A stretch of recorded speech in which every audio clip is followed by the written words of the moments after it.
died, and lived with Machates, visiting him for several nights. One day an old nurse went to the guest chamber, and as the lamp was burning, she saw a woman sitting by Machates. Scarcely able to contain herself at this extraordinary occurrence, she ran to the girl's mother, calling "Charito, Demostratus," and bade them get up and go with her to their daughter, for by the grace of the gods she had appeared alive, and was with the stranger in the guest chamber. On hearing this extraordinary story, Charito was at first overcome by it, and by the nurse's excitement, but she soon recovered herself, and burst into tears at the mention of her daughter, telling the old woman she was out of her senses, and ordering her out of the room. The nurse was indignant at this treatment, and boldly declared that she was not out of her senses, but that Charito was unwilling to see her daughter because she was afraid. At last Charito consented to go to the door of the guest chamber, but as it was now quite 2 hours since she had heard the news, she arrived too late, and found them both asleep. The mother bent over the woman's figure, and thought she recognized her daughter's features and clothes. Not feeling sure, as it was dark, she decided to keep quiet for the present, meaning to get up early and catch the woman. If she failed, she would ask Machates for an explanation, as he would never tell a lie in a case so important. So she left the room without saying anything. But early on the following morning, either because the gods so willed it, or because she was moved by some divine impulse, the woman went away without being observed. When she came to him, Charito was angry with the young man in consequence, and clung to his knees, and conjured him to speak the truth and hide nothing from her. At first he was greatly distressed, and could hardly be brought to admit that the girl's name was Philinnion.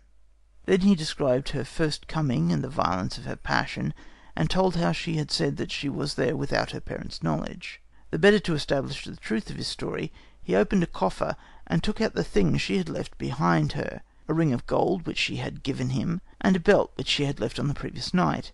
When Charito beheld all these convincing proofs, she uttered a piercing cry, and rent her clothes and her cloak, and tore her coif from her head, and began to mourn for her daughter afresh in the midst of her friends. Machates was deeply distressed on seeing what had happened, and how they were all mourning, as if for her second funeral.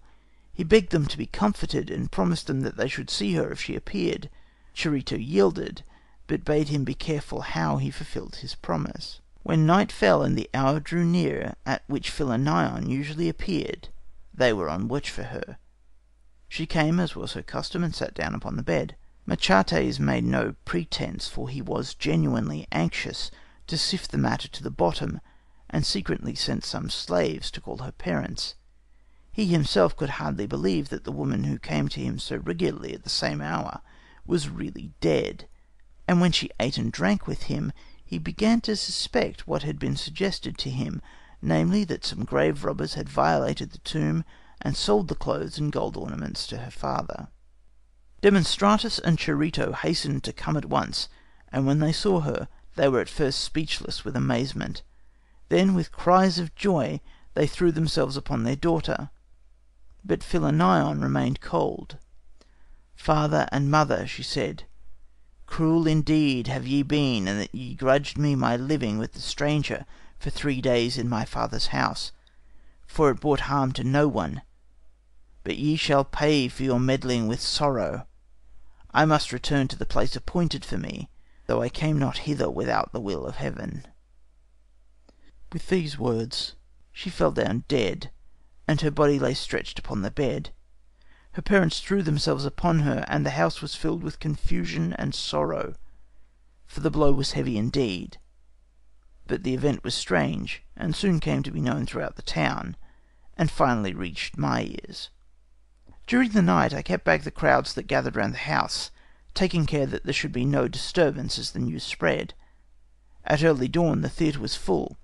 After a long discussion it was decided that we should go and open the tomb, to see whether the body was still on the bier, or whether we should find the place empty, for the woman had hardly been dead 6 months. When we opened the vault where all her family was buried, the bodies were seen lying on the other biers, but on the one where Philinnion had been placed, we found only the iron ring which had belonged to her lover, and the gilt drinking cup Machates had given her on the first day. In utter amazement we went straight to Demostratus's house, to see whether the body was still there. We beheld it lying on the ground, and then went in a large crowd to the place of assembly, for the whole event was of great importance and absolutely past belief.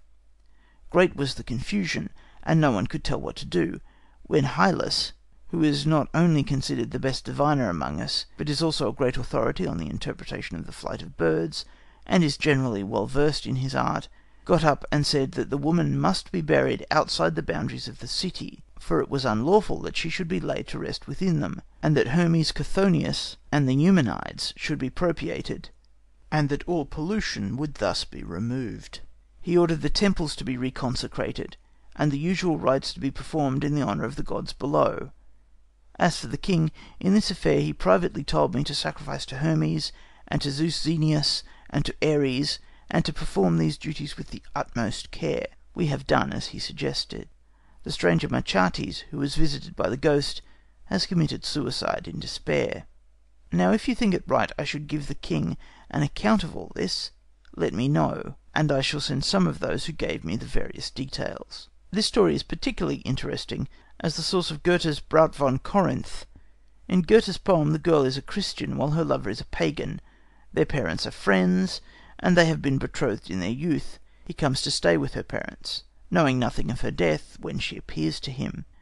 As in the Greek story, her body is material, though cold and bloodless, and he thinks her still alive. He takes her in his arms and kisses her back to life and love, breathing his own passion into her. Then the mother surprises them, and the daughter upbraids her for her cruelty, but begs that she and her lover may be buried together, as he must pay for the life he has given her with his own. End of chapter 6. Recording by Timothy Ferguson, Gold Coast, Australia.